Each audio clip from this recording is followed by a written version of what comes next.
Bye the वे मैं एक चीज़ आपको बताना भूल गया था। ट्विटर वालों को तो मालूम होगा, मैं यूट्यूब पे पता नहीं कैसे बताना भूल गया। ट्विटर के ऊपर अभी से कुछ टाइम पहले मैंने एक गिव अवे अनाउंस करा था कि अगर रॉक वर्सेस रोमन का मैच रेसलमेनिया के अंदर होता है तो आप में से किसी एक को मेरी तरफ से 1000 रुपीज़ कैश मिलेंगे। इसके लिए आपको सिर्फ ये वाले ट्वीट को लाइक एंड रीट्वीट करना है। एंड हाँ, मुझे ट्विटर पर देखो भाई, फॉलो करके रखोगे तभी ये चीज़ होगा। तो इसके लिए आपको कुछ नहीं करना है, लिंक आपको मिल जाएगा डिस्क्रिप्शन में। अगर आप चाहते हो तो पार्टिसिपेट कर लेना। मैं भूल गया था बताना, पिछले साल रेसलमेनिया के अंदर हमने 777 यानी 7777 का गिव अवे करा था। बहुत सारे लोगों ने वहाँ पे पार्टिसिपेट भी करा था, लेकिन अनफॉर्चुनेटली कोडी रोड्स टाइटल जीते भी नहीं। तो इस साल हम लोग शायद उससे भी कुछ बड़ा करेंगे, तो उसके लिए सिर्फ मैं ट्विटर पे ही अनाउंस करूँगा उसको।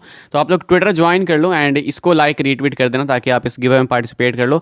ऑल्सो बहुत ही जल्दी एक मैसिव डिबेट आ रही है ट्विटर के ऊपर, तो ये सारी चीज़ें मैं वहाँ पर कर दूंगा। बस ये मैं बताना भूल गया था, पता नहीं कैसे भाई, तो ये मैं आपको बता दे रहा हूँ। बाकी हाँ, आते हैं अपडेट्स के ऊपर। मैं हूँ अंकित और आप देख रहे हैं रेसलिंग फैंस नेटवर्क।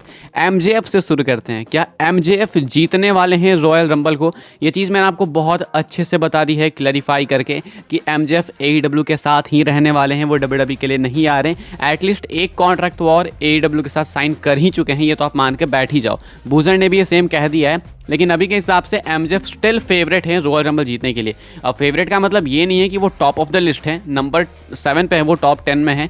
क्या है मैं आपको बता दूं, currently bet online rank CM Punk as the outright favourite to win the Royal Rumble with odds of +150। Gunther follows closely behind at +300। And उसके बाद मैं आपको बता देता हूँ, तो CM Punk फेवरेट है, गुंथर नंबर 2 पे है, देन कोडी रोड्स एंड उसके बाद नंबर 7 पे धीरे धीरे नीचे आओगे तो MJF देखने को मिलेंगे। रॉक वगैरह, LA नाइट वगैरह भी यहाँ पे हैं। MJF नंबर 7 पे हैं यहाँ पे, +400 अराउंड की ऑड्स है। तो ये एक बहुत ही मैसिव चीज़ है कि भाई MJF इस ऑड्स में है कैसे। एंड बात है कि बेट ऑनलाइन के ऑड्स में, बेट ऑनलाइन कोई छोटी मोटी वेबसाइट नहीं है, बेट ऑनलाइन होगी, स्काई बेट होगी, तो ये मेजर बेटिंग साइट्स हैं। एंड वहाँ पे बहुत सारे लोग मतलब समझ कर रखो कि भाई सट्टा खेलते हैं, ठीक है, आप लोग मत खेलना कभी भी। तो बेट ऑनलाइन की तरफ से ये चीज़ हुई है एंड MJF स्टिल फेवरेट है टॉप 10 में। हालांकि ये चीज़ नहीं होगी, मैं गारंटी देके कह सकता हूँ, आपको भी मालूम है, बट स्टिल ये एक चीज़ है तो मुझे लगा आपको बता देनी चाहिए। आगे बढ़ते हैं गैस, बात करते हैं अगली स्टोरी के बारे में जो कि है डैमियन प्रिस्ट की तरफ से। तो डैमियन प्रिस्ट ने मंडे नाइट रॉ से पहले Money in the Bank cash in tease करा है। अब देखो भाई, हम सबको पता है कि हो सकता है कैसिन, कल के लिए ऑलरेडी काफ़ी सारे वाइल्ड रूमर्स फैल रहे हैं, जिसको लेकर सुबह वाली वीडियो में हमने कंप्लीट डिस्कशन करी है, तो आप जाके देख सकते हो फॉर फुल कॉन्टेक्स्ट। अभी डैमियन प्रिस्ट एक नया टीज ड्रॉप करते हैं। एक ट्वीट आया था प्रीस्ट की तरफ से, कहते हैं next stop WWE Monday Night Raw and we still got Money in the Bank. आंख मारने वाली इमोजी है, आंख मारने से ये टीज कर रहे हैं कि भाई देखो हम लोग कुछ कर सकते हैं, ट्विस्ट ला सकते हैं मेन इवेंट में,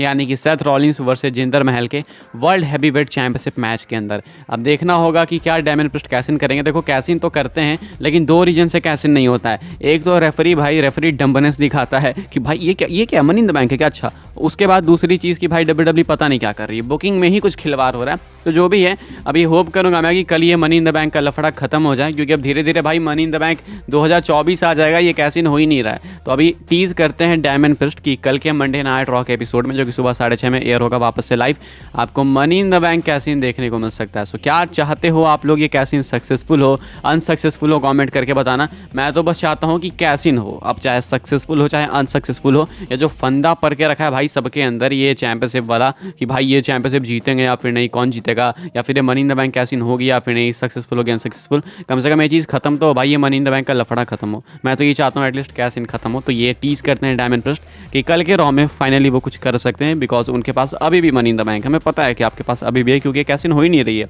आगे बढ़ते हैं गाइस, बात करते हैं अगली स्टोरी के बारे में।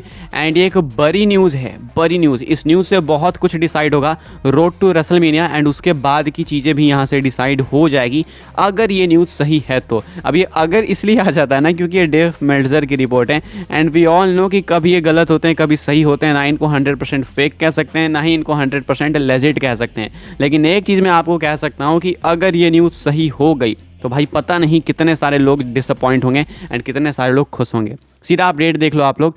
The latest word on Roman Reigns's WWE schedule. Roman Reigns is not on the Australia show, that is Elimination Chamber. He is not on the Paris show, that is Backlash. Either by the way for fans over there. Then कहते हैं he is gonna be wrestling at the Royal Rumble and then his next big match he could do a TV match but he is gonna wrestle at the Royal Rumble and then his next match is gonna be his WrestleMania match. उसके बाद कहते हैं and after that I would presume it's gonna be Saudi and SummerSlam. Meltzer का कहना है कि Roman Reigns ना ही Australia वाले शो में होंगे, एलिमिनेशन चैम्बर में नहीं होंगे, ना ही वो बैकलेस में होंगे। तो बैकलेस रेसलमेनिया के बाद की बात हो रही है यहाँ पे, पेरिस पता नहीं क्यों कह रहे हैं भाई, लेकिन यहाँ पे बैकलेस की बात हो रही है कि बैकलेस में भी रोमन नहीं होंगे, ना ही एलिमिनेशन चैम्बर में। यानी ये 2 इंटरनेशनल इवेंट्स रोमन नहीं कंपीट करने वाले हैं।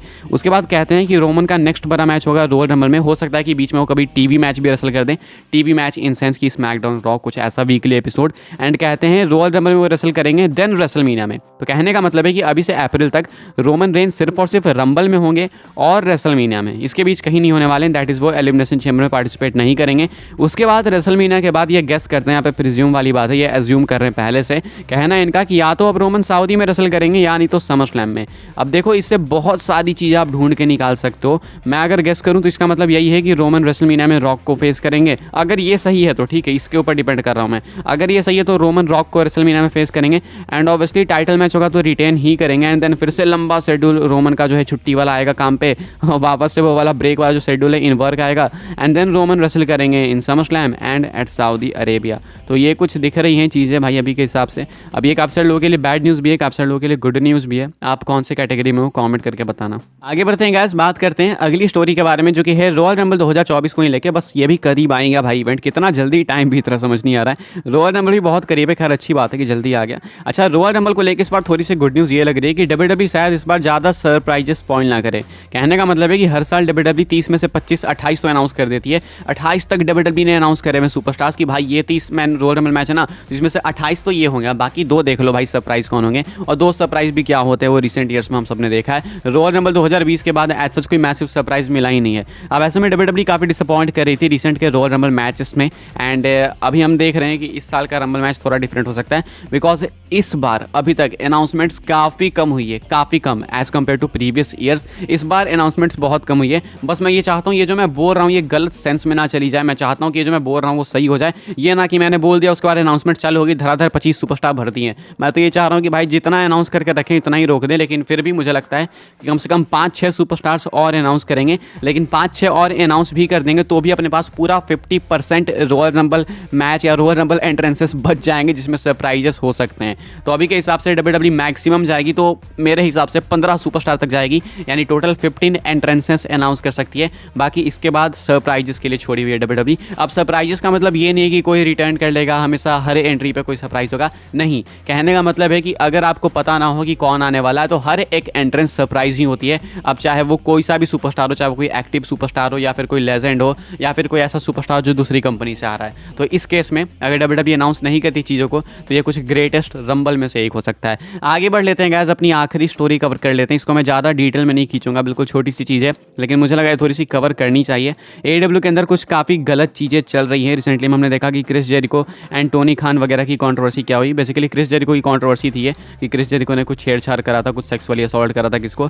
बाकी टोनी खान जो है इसमें उनका साथ ही दे रहे हैं इनडायरेक्टली तौर पे। जब उनसे प्रेस कॉन्फ्रेंस में पूछा गया इसके रिगार्डिंग तो वो कहते हैं कि AEW भाई काफ़ी सेफ इन्वायरमेंट वाला कंपनी है। तो ये काफ़ी गलत आंसर था इनका, बिकॉज भाई किसी के साथ अगर छेड़छाड़ हो रही है तो आपको उसको बिल्कुल फैक्चुअली करेक्ट करना होगा कि आप सही बोल रहे हो या फिर वो सही बोल रही है या फिर आप गलत बोल रहे हो या फिर वो गलत बोल रही है। अब देखो क्या है क्या नहीं वो तो हमें घंटा नहीं पता, लेकिन हमें इतना जरूर से पता है कि AEW चीज़ों को छुपाना बहुत अच्छे से जानती है, छुपा रही है बहुत कुछ। एक तो NDA साइन कराया, वो नो डिस्क्लोजर एग्रीमेंट, वो हमें पता ही, नॉन डिस्क्लोजर एग्रीमेंट।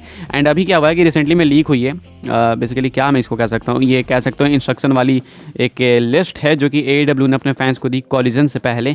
एंड यहाँ पे इन्होंने लिखा है कि आपको क्या क्या लेकर नहीं आना है। तो बाकी सारी चीज़ें तो हटाओ भाई, ग्राफिक इमेज, ओवरसाइज्ड, ये सब हटाओ जो भी है, लेकिन नीचे देखो no science mentioning Kylie Rae, Chris Jericho in a negative light, Chris Jericho and Kylie Rae. यहाँ पे कहा है कि आप साइन बोर्ड लेके नहीं घुस सकते हो जिसमें काइली रे का मेंशन हो, ना ही आप ऐसा साइन बोर्ड लेके घुस सकते हो जिसमें क्रिस जेरिको एक नेगेटिव लाइट में देखने को मिले, और ना ही ऐसा साइन बोर्ड लेके घुस सकते हो जो कि किसी भी तरीके से क्रिस जेरिको एंड काइली रे से को रिलेटेड हो। अब देखो भाई, काइली रे के बारे में आपको नहीं पता तो बता दूं कि उनके साथ ये गलत चीज़ें हुई थी एंड उन्होंने ये चीज़ें कंफर्म भी करी है। तो भाई मेरे हिसाब से जहाँ तक मुझे लगता है कि जब तक ये चीज़ें साबित नहीं होती है कि काइली रे गलत है सही है, तब तक AEW को ये ये चीज़ें तो बिल्कुल भी नहीं करनी चाहिए। हाँ, तब ये चीज़ मैं मानता अगर पता चलता कि काइली रे झूठ बोल रही है, तब आप बिल्कुल ये चीज़ें सेंसर करो। लेकिन आपका सीईओ टोनी खान चीज़ों को कंफर्म नहीं कर रहा है, ना ही इसके पीछे कोई जांच बैठ रही है, सब कुछ एनडीए के अंदर चल रहा है। अब उसके बाद यहाँ पे आप रोक रहे हो फैंस को आवाज़ भी उठाने से, तो ये बहुत गलत चीज़ है।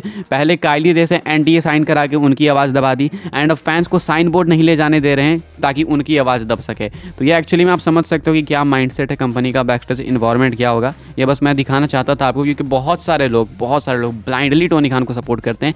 मैंने देखा जिंदर महल एंड टोनी खान की जो कंट्रोवर्सी हुई, उसमें भी जिंदर महल को बैसिंग मिल रही थी कुछ लोगों से। एंड कमाल की बात है कि ये अपने ही देश के लोग थे, तो वो तो खैर छोड़ो, जो भी है वो तो बहुत छोटी सी चीज़ है, वो तो चलो हंसी मजाक में चीज़ें होते रहती है। लेकिन ये चीज़ें जो कि एक्चुअली किसी के मेंटल हैरेसमेंट को लेकर है, इस पर भी अगर कोई टोनी खान को सपोर्ट करता है या फिर एडब्ल्यू को, देन आई एम डन भाई, क्योंकि जब तक साबित नहीं होती ये चीज़ें तब तक विक्टिम को विक्टिम के तौर पे ही ट्रीट करा जाता है। बाकी फिलहाल इस वीडियो के लिए कुछ अपडेट्स है। आई होप आपको वीडियो पसंद आई हो।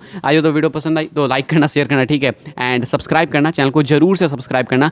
बाकी ये गिव में पार्टिसिपेट करना मैं भूल गया था यार, तो तुम कर सकते हो जाके, ठीक है। अभी भी चालू है, रेसलमेनिया तक चालू रहेगा। मिलते हैं अगली वीडियो में।